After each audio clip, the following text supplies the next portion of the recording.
No, 155.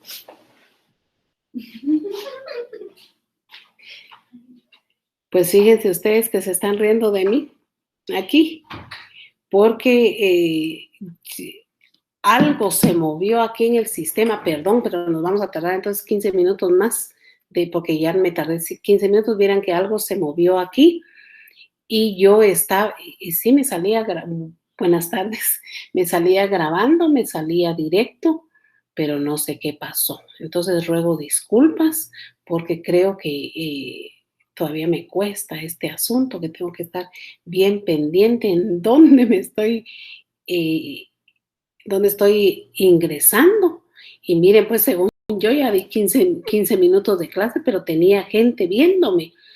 Pero hasta aquí, por eso le suplico, hoy sí, miren, ay, perdón, les suplico, como tienen mi número, que cuando, miren, yo soy repuntual, yo me dicen 11:15, 11:15 empiezo, que cuando no haya comunicación así, me escriban, porque solo así logro yo eh,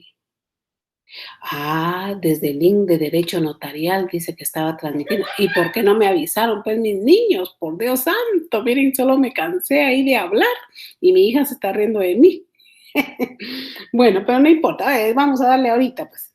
Bueno, entonces estaba platicando con ustedes, que no era con ustedes, sino saber con quién era, y los de derecho notarial me estaban viendo y no me decían nada. Miren qué chulo los muchachos, qué chulo los muchachos. Prácticamente se me confundieron sí, ¿saben qué me pasó?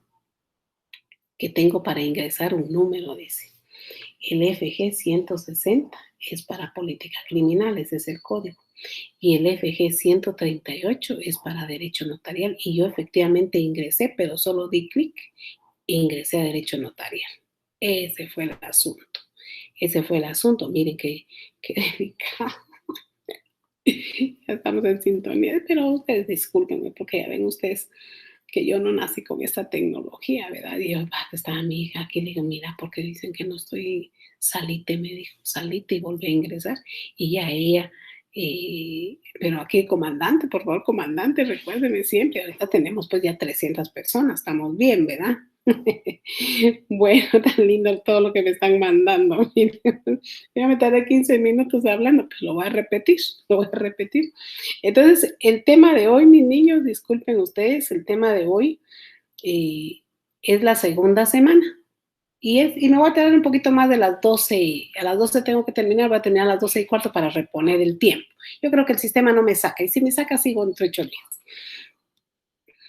El tema de hoy es la evolución del Estado y la evolución de la política criminal. El objetivo general que estamos platicando de un objetivo general, ya lo dije hace ratito, pero no se lo dije a ustedes, pero ahorita se lo digo a ustedes. El objetivo general es directamente que ustedes al terminar el curso, pues aprendan ustedes directamente lo relacionado con el tema, la política criminal que les dije hace 8 días que era una ciencia tan importante porque era auxiliar del derecho penal. Los objetivos específicos, sí, tan linda Eunice, que le pareció extraño porque soy súper puntual. Dice, sí, pero avísenme, por favor. Dice, el objetivo específico, pues que yo pretendo que ustedes sepan, tan linda, que ustedes sepan directamente cómo ha evolucionado la sociedad y cómo debió evolucionar la política criminal a la par de la evolución del Estado. Eso es lo que interesa. Como primer párrafo que yo les coloco ahí en la evolución del Estado, traté de conseguir lo más resumido que podía ubicar. Dice. Resumidamente se dice que aparece el Estado en un momento histórico de la evolución de la humanidad. Sí, ¿verdad? Eso es tan lógico. Desde el momento que aparecieron los seres vivientes, desde ese momento apareció directamente, viene apareciendo el Estado. Venimos apareciendo nosotros con el deseo de tener a alguien que nos represente, alguien que nos dirija, alguien que nos guíe.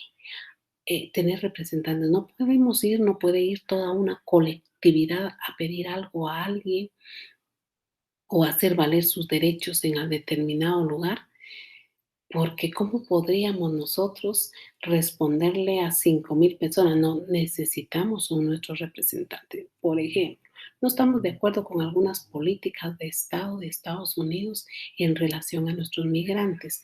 Yo creo que toda la sociedad guatemalteca, los 17 millones que somos, no podríamos llegar a hablar con el actual presidente de Estados Unidos y decirle, mire, esto y esto no nos parece.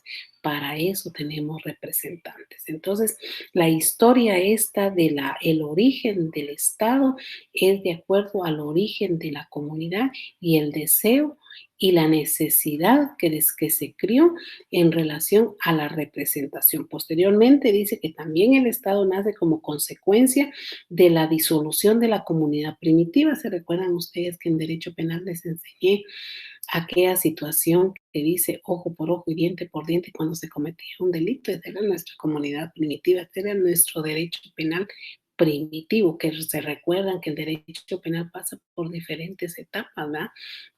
Etapa de la venganza pública, dice la venganza privada, dice etapa moderna del derecho penal. Así ha sucedido con nuestra sociedad. Inicialmente tenemos que recordar los clanes o tribus que existían, ¿verdad? Y nos damos cuenta que entre los clanes o tribus que existían, eh, cómo vivían estas personas, cómo se desarrollaban estas personas. eh, Todavía hay algunos lugares donde hay unas comunidades donde no podemos ingresar si no hay una autorización de quien dirige a la comunidad, dice. Posteriormente dice, también la comunidad se crea y el origen del Estado se crea, dice, por cuestiones de parentesco, cuestiones de familia. Todavía eso lo podemos ver a veces cuando emigramos para otro país, por lo menos cuando nos vamos a Estados Unidos, dicen, ¿en qué estado vivís? Estuve en Los Ángeles, pues me voy para allá, ¿verdad? O cuando venimos para Guatemala y estamos en un departamento y venimos para Guatemala, decimos, ¿en qué zona vivís? En tal zona, y ahí es como se va a crear, indirectamente se van creando. Nosotros, cuando nos venimos de nuestro pueblo, nos venimos casi todos los primos, nos venimos para acá, a Guatemala, somos de San Marcos, nos venimos para acá. Poco a poco se fueron regresando varios para pueblo nuevamente. Y al final de todos los primos que éramos, nos quedamos tres aquí en Guatemala. Aquí en Guatemala vivimos tres nada más. Y los tres empezamos viviendo en zona 12. Ahorita ya nos hemos separado un poco. Yo estoy aquí en zona 5, pero mis otros dos primos viven en zona 12, en un lugar de zona 12. Así es esta historia de la sociedad, de la comunidad, la historia de la humanidad, la historia de las sociedades, la historia y la evolución del Estado. Posteriormente dice que el más significativo paso que nosotros encontramos en la evolución del Estado es el paso del Estado liberal al Estado social y se caracteriza, dice, por variaciones en aspectos sustanciales, dice. Se pasa de la etapa de los poderes políticos, dice, públicos, que eran sujetos pasivos en la economía y se limitaban al mantenimiento del orden público, como que empezaba la sociedad y había alguien que los dirigía y los controlaba y los guiaba. Y entonces lo que buscaba era que la comunidad, que los que estaban bajo de su manto, prácticamente porque se le había dado un poder, porque el pueblo le había dado un poder, hicieran más o menos lo que se estaba pretendiendo para llevar un pueblo en paz, podríamos decir. Pero lo más significativo que traigo yo como colación en el origen del Estado es el sufragio, es el voto universal, el voto secreto que desde cuando emitimos nuestro voto para decidir lo relacionado con nuestras autoridades. Todavía no sé ustedes, pero yo todavía tengo en la mente el deseo de cuando hay elecciones ir a votar. Esta semana hice 2 viajes de San Marcos con el afán de venir a emitir mi sufragio. Ayer fui a emitir mi sufragio. Ayer teníamos nosotros 4 elecciones en el Colegio de Abogados y fuimos a votar. Eso es un poco una cuestión un tanto más significativa de toda la evolución del Estado, ¿verdad? De ahí viene el titular de la soberanía, dice, se trasladó del concepto nación al pueblo, vinieron todos los derechos, como los derechos sociales, derechos vinculados al movimiento obrero y las relaciones laborales. Sobresale en todo este tema, en la evolución del Estado, sobresale uno de los temas más importantes que tiene nuestro derecho, que tiene su carrera, que es el derecho laboral. Recuerden ustedes que el derecho tenemos derecho civil, derecho penal, derecho de familia, pero tenemos este derecho laboral, que aparentemente el derecho laboral es un derecho tan sencillo, tan simple, pero es tan complejo y tan tocarlo con pinzas, porque el Estado de Guatemala puede ser condenado a nivel internacional por violación a derechos laborales. Los derechos sociales, recuerden ustedes que cuando uno participa en algún evento para un puesto público, lo primero que le piden a uno es su proyección social. Esa es desde donde me los traje hasta actualmente y vemos la evolución de la evolución del Estado, cómo ha ido eh, paso a paso, tal vez muy, muy tardado, tal vez muchos años, pero cómo ha ido paso a paso adelantándose a los problemas. Pero el derecho laboral y el derecho obrero es parte de la evolución del Estado. ¿Cómo? ¿Qué pasaba antes? Si no se trabajaba, no había derecho a un, ¿cuál era el derecho laboral? Ustedes ya lo estudiaron. ¿Cómo se llamaba el salario que se recibía? ¿Qué se recibía en calidad de salario cuando uno ejercía una labor? Entonces, ese es un tema que viene muy vinculado a la evolución del Estado. De ahí encontramos que el Estado es la organización de un grupo total, dice, su evolución no puede confundirse con la sociedad en general, dice. Hay algunos autores que ven 3 etapas, dice, en la evolución del Estado, que fueron las que a mí más me llamaron la atención y coloqué en las diapositivas. La primera, le encontramos la centralización del poder. No vamos a platicar mucho de eso, ¿verdad? Porque nos podemos meter a problemas. Ven ustedes que acaba de decir el señor presidente, ¿verdad? Con lo que pasó con la niña allá en Petén y miren todo lo que se armó, ¿verdad? Yo no defiendo a nadie, cada quien habla y dice lo que quiere, ¿verdad? Pero vean ustedes, cada quien tenemos nuestro punto de vista en relación a la pena de muerte. Y todos los puntos de vista son respetables, ¿verdad? Entonces, en la centralización del poder, pues nosotros tenemos un presidente, un organismo ejecutivo, ¿verdad? Pero también tenemos un organismo legislativo y tenemos un organismo judicial. Tenemos 3 poderes. Nuestra sociedad es democrática. Nuestra sociedad es representativa.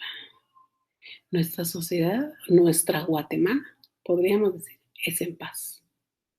Cada quien sale adelante si trabaja.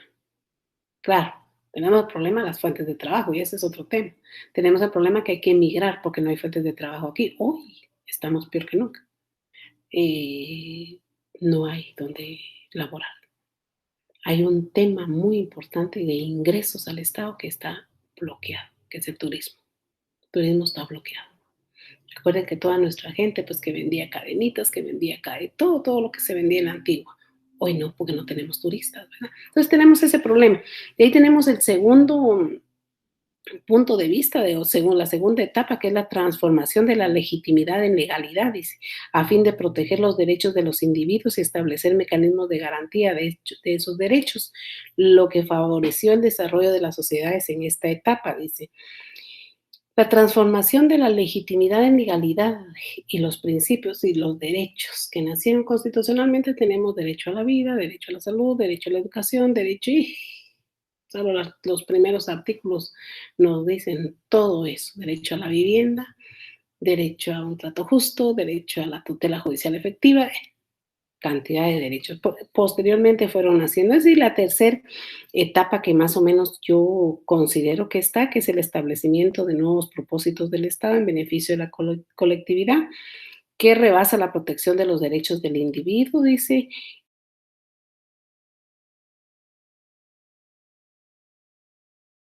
en favor del bienestar social y un nuevo concepto de legitimidad que reemplaza a la legalidad como objetivo primordial.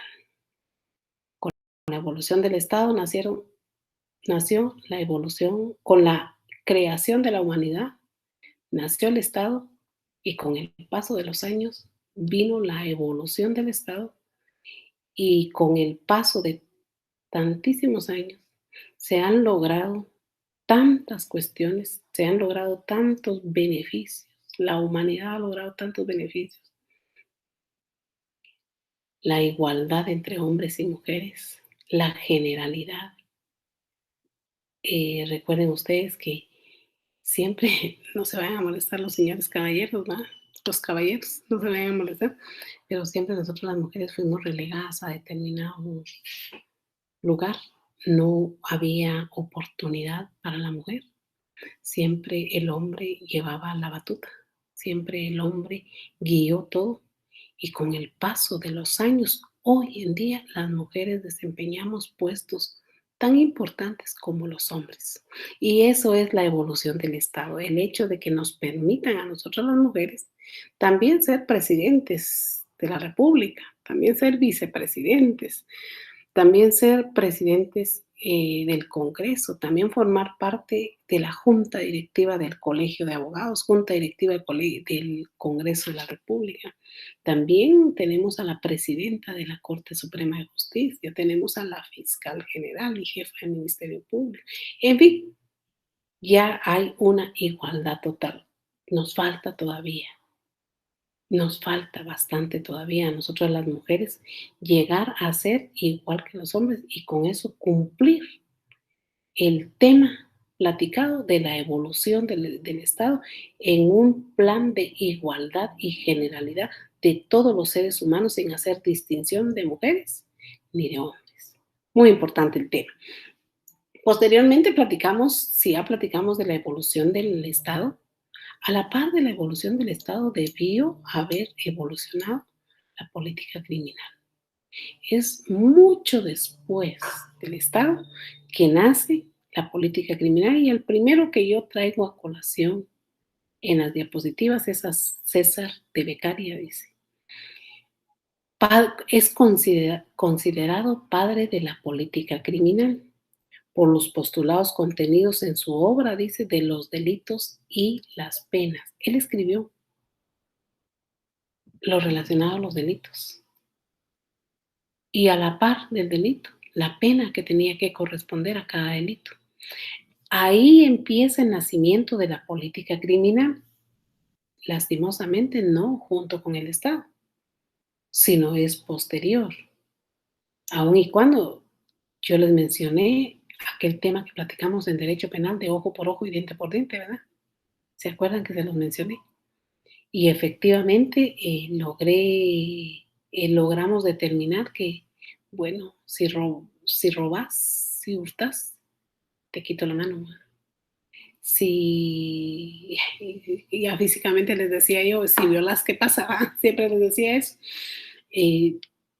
Pero no tenemos no viene el desarrollo del Estado con una buena política criminal. Recuerden ustedes de que hoy delitos informáticos no son de hace muchos años, son recientes. Y hay un delito, y lo voy a mencionar al final, hay un delito del cual yo fui víctima que ni siquiera existe. No hay tipo penal todavía. Y fue informático, ¿verdad? Entonces, ese problema tenemos. De ahí dice, en otro aspecto que yo les coloqué, dice que el modelo de política criminal es una serie de conceptos, dice, de guías, de estrategias que los diferentes estados y gobiernos utilizan, dice, para imponer sus decisiones y contrarrestar las diferentes facetas del crimen. Debido a esto, han surgido grandes modelos de política criminal que han sido implementados en el curso del tiempo. Es cierto, muchos modelos, dice. Al hablar de un modelo se hace referencia a un esquema teórico que trata de representar en forma esquemática una realidad. En el caso de la política criminal se han elaborado distintos modelos, dice, para explicar y analizar las distintas formas en las que se manifiesta la política criminal en cada época y en cada lugar. Es cierto. Cuando nos toque analizar a la estadística criminal, que yo creo que es el próximo, ¿sí ves la próxima clase? Cuando estudiemos la estadística criminal, Vamos a analizar directamente los lugares en donde prevalecen determinados delitos. Hay lugares en donde, por darles un ejemplo, ¿verdad? Delitos tributarios. No hay tanto delito tributario en Jalapa que en San Marcos. ¿Por qué?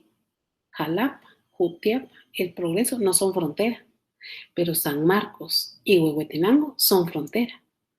Ahí encontramos más delitos tributarios que en esos lugares. Si hablamos del delito de trata de personas, no hay tanto delito de trata de personas en Cobán, en Alta Verapaz, que en zona fronteriza, porque es fácil pasar a las personas de un lugar a otro. Es fácil. Por darles un ejemplo, zona 15 de aquí de Guatemala o zona 15 no tiene, no tiene tantos lugares de recreación como las tiene zona 1. Entonces, cuando hablamos del modelo de política criminal y de cómo debió haber ido evolucionando la política criminal con el paso de la tecnología, de lo novedoso y el paso de la estadística criminal y lo que la estadística criminal nos ofrece para detectar dónde están los puntos débiles y ahí caer a la prevención y a la política criminal. Esa es la historia de la política criminal, que no, para mí, no sé ustedes, pero yo respeto la opinión de ustedes, pero para mí no va acorde a conforme a cómo ha ido desarrollando la sociedad y ha ido desarrollando la criminalidad. Miren ustedes que para dar un ejemplo de esto, pero tal vez está malo que se los diga, política criminal, hay que caerle antes de que se cometa el delito. La vacuna, ya están diciendo en las noticias, de que no se dejen engañar, dice, porque hay una página en internet en donde ustedes se apuntan y les dicen que les van a mandar la vacuna porque ya está en ese lugar y solamente hay que pagar lo que cuesta la vacuna y se la están dando el precio que la van a dar en todos lados, $25, $30, deposite los dólares y le mandamos su vacuna. Entonces dicen las noticias, no se deje engañar, porque eso no es así, sí están saliendo cabal para las personas y de hecho la vacunación se va a llevar todo el año. Pero miren cómo se está adelantando ya el delincuente, cómo se está adelantando a vender eso y cómo estamos con la política criminal para frenar eso. ¿En qué momento? Bueno, nos están avisando en las noticias, sí, nos están avisando en las noticias, pero ya que ya vendieron saber cuántas vacunas. Entonces, así es como la historia de la evolución de la política criminal no ha ido acorde a la evolución de la sociedad y a la tecnología.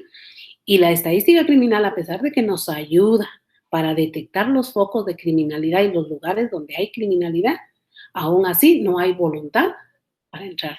Lo que platicamos de la política y el político hace 8 días.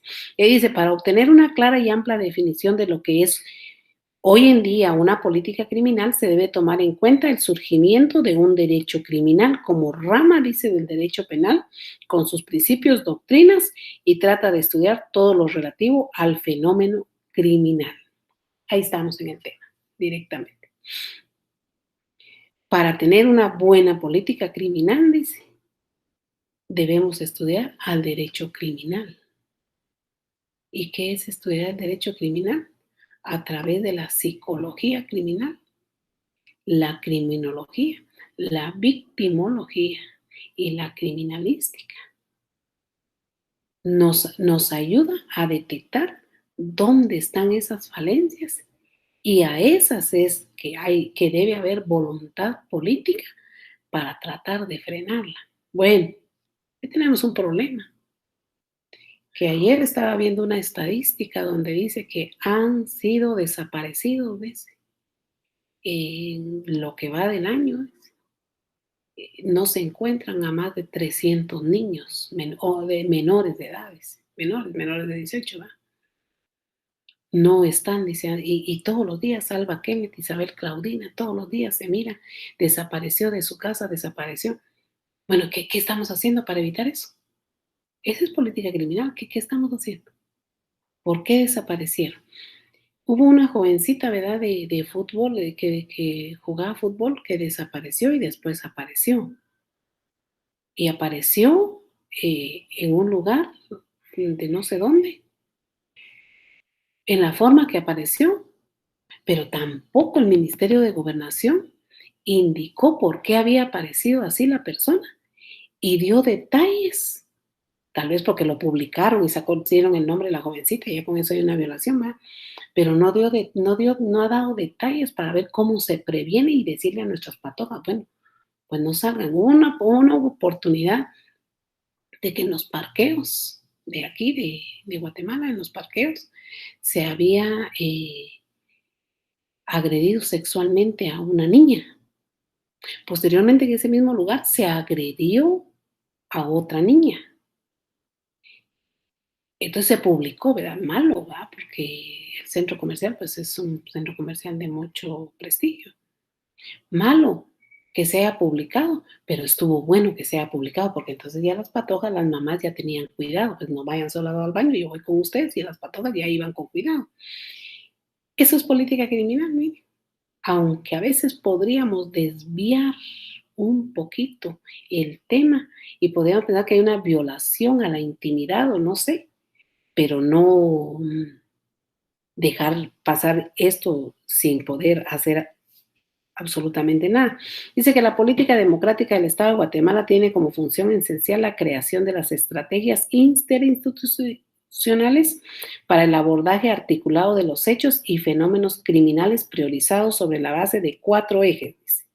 La política democrática del Estado de Guatemala se ancla en 4 ejes. Uno, dice, la prevención, el tema que he hablado yo al cansancio.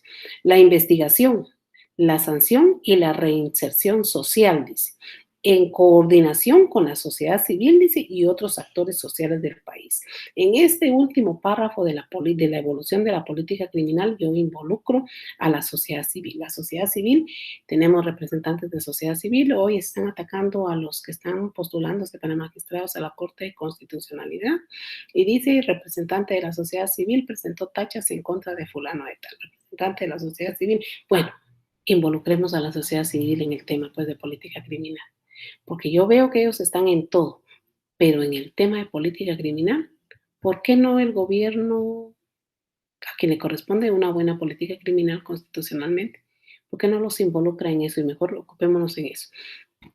Al final, jóvenes, sea quien llegue a las altas cortes, sea quien sea, tachado o no tachado, ustedes como sociedad lo que pueden hacer es atacarlos al momento de ellos de resolver. Si se le diera seguimiento a todas las resoluciones que emiten las altas cortes, que emiten los jueces, que emiten la investigación que hace el Ministerio Público, la defensa que hace el Instituto de la Defensa, los abogados que trabajan y que son de profesión libre, si se le diera seguimiento y se le atacara a través de recursos, las cosas serían diferentes. Sociedad civil, entonces las involucramos en el tema de política criminal, pero suplicamos a la sociedad civil que tal y como han hecho el papel para hacer ver los errores que se cometen al momento de resolver y los errores posiblemente que cometen los altos magistrados, los altos poderes del Estado, también ayúdennos a arreglar la situación. Sociedad civil, ¿qué vamos a hacer por nuestras niñas que están matando? ¿Qué pasó con esta niña del Petén que desapareció y que después apareció fallecida? ¿Qué pasó con la auxiliar del Ministerio Público en Zona 2, en donde el propio esposo dice que la fue a dejar al trabajo y después esta niña aparece fallecida? ¿Qué pasó ahí? ¿Qué había ahí antes? ¿Había violencia doméstica? ¿Había violencia contra la mujer? ¿Qué pasó? ¿Por qué no se denunció? ¿Por qué no se dijo? Entonces caemos en que la política criminal involucramos a todos los entes relacionados con la política criminal, pero también tenemos que involucrar a la sociedad civil. Entonces la evolución histórica de la política criminal debe ir más adelante de la evolución del Estado. Una política, miren que dije de la vacuna, miren que ya la están vendiendo por internet y es falso, ¿verdad? ¿Dónde está la política criminal ahí? De ahí yo los pongo a reflexionar algunos temas, dice, y la política criminal se encarga de establecer el derecho penal para prevención del delito, dice, comprende el sector legislativo, judicial y ejecutivo, y en ello se practica el jus puniendi, que platicamos hace 8 días, que corresponde a cada órgano del Estado, dice. Para una plena política criminal democrática del Estado de Guatemala se debe priorizar, dice, la prevención del delito, la investigación centralizada. Yo considero que si tuviéramos una investigación completa y segura y ante todo objetiva, recuerden quién es el encargado de la investigación aquí en Guatemala, las cosas fueran diferentes. A veces da tristeza ver cómo una gran investigación realizada se queda en el olvido, se queda alejada ya de la realidad porque el hecho sucedió hace 10 años y hasta ahorita la están llevando a una acusación, que posteriormente viene un ofrecimiento de prueba, caemos a la etapa del juicio y ya nuestros testigos, nuestros peritos recordarán lo que sucedió hace 10 años, lo tendrán presente.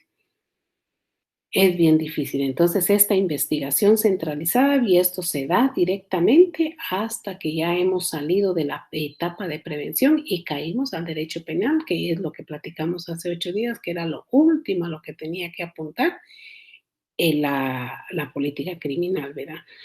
De ahí le dice, yo les coloco aquí, dice, la evolución de la criminalidad a nivel mundial latinoamericano y su incidencia a nivel nacional debe llevar a ejercer acciones de poder ejecutivo, dice en nuestro país, en cuanto a establecer una política criminal y sobre todo saber qué es lo que se está haciendo para evitar su crecimiento.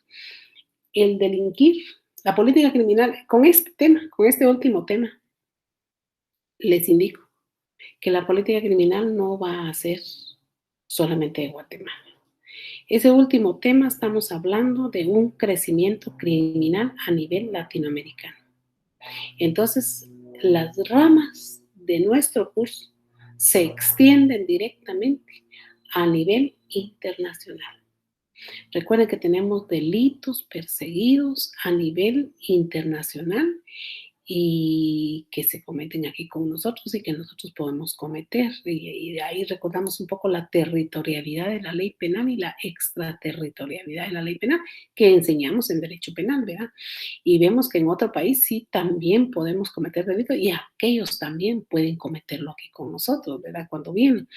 Y dice que para una se debe priorizar la prevención, la investigación y de ahí dice que y de los hechos que más impacto y regularidad social presentan, dice, para orientar a potenciar en fin rehabilitador de la pena, la búsqueda de mecanismos alternativos de solución de conflictos. Pero este tema, antepenúltimo, que está en la diapositiva, se da hasta que el derecho penal ha intervenido. Mientras tanto, ese tema yo creo que no debería estar. Ubiquemos en nuestro barrio, en nuestra colonia, en nuestra zona, en nuestro pueblo, en nuestra finca, en nuestra aldea, qué más delitos se cometen. Hagamos una estadística de qué más delitos se cometen y hagamos la petición para prevenirlo. Bueno, allá en mi pueblo, de donde yo soy, ahí vieran ustedes que en el pueblo, en el casco urbano, no tenemos mayor incidencia del delito de violencia contra la mujer en su manifestación física, psicológica y sexual, pero sí la tenemos en los pueblos alrededor. Pero si lo tenemos en los pueblos, pues ¿qué nos cuesta entonces platicar con las comunidades y decirles qué va a pasar? Porque fíjense que lo muy menos que le pasa a un golpeador o a uno que violente a una mujer son 5 años de prisión conmutable, pero son 8,000 quetzales que tiene que pagar. Y si no los tiene, ¿qué? Se va a prisión. Entonces, ¿por qué no lanzamos folletos, revistas, hojitas donde hacemos ver que esos delitos no se cometen, que no se puede golpear a la mujer, que no se le puede hacer? Eso es prevención, pero eso va a cargo, para mí, según el plan de política criminal del Ministerio de Gobernación. El Ministerio de Gobernación tiene que lanzar un plan preventivo. pero no lo tenemos. Entonces, la evolución del Estado y la evolución, ya estamos, ya les repuse el tiempo, miren, ya 12:10. La evolución del Estado y la evolución de la política criminal, lamentablemente, tal y como lo hemos visto, no han ido de la mano. Primero ha evolucionado la sociedad, ha llegado a determinadas etapas, determinados momentos, y la política criminal sigue atrasada. La evolución del Estado hasta hoy en día, pues tenemos atraso todavía frente a otros países, eso es cierto, tenemos bastante atraso, solo vamos ahí a México nada más y vemos que tiene un adelanto de más de 50 años con nosotros. Así de sencillo, así es. Pero nuestra política no ha caminado a la par de nosotros. Hay delitos que se han cometido y ni siquiera tenemos el tipo penal. Dentro de 8 días les digo el delito que se cometió con mi firma, virtualmente, y no hay tipo penal. ¿Cuándo fue eso? Oh, ya se lo dije, ¿cuándo fue eso? En ese momento ya estaban llamando a mi compañero para que viniera a opinar en relación a fortalecer ese tipo penal, la firma virtual, que nosotros firmamos virtualmente muchos despachos. Y cómo virtualmente se hizo y cuando se trató de llevar a la persona, sacarlo de un procedimiento disciplinario y pasarlo al área penal, no se pudo porque no existía tipo penal. Entonces ahí está lo malo, ahí está el atraso. Y hoy vamos a ver más adelante que no se ha firmado todavía un buen plan. Cada institución tiene su plan de política criminal, tiene su departamento de política criminal, pero no se ha firmado, no se ha hecho realidad ningún plan ni estrategia. Solo hay algunas formas de prevención, pero estrategias directas no hay. Bueno, fue un gusto estar con ustedes. Les cumplí los 45 minutos, me atrasé 15 minutos, pero les cumplí los 45. Y a la próxima que ingrese voy a tener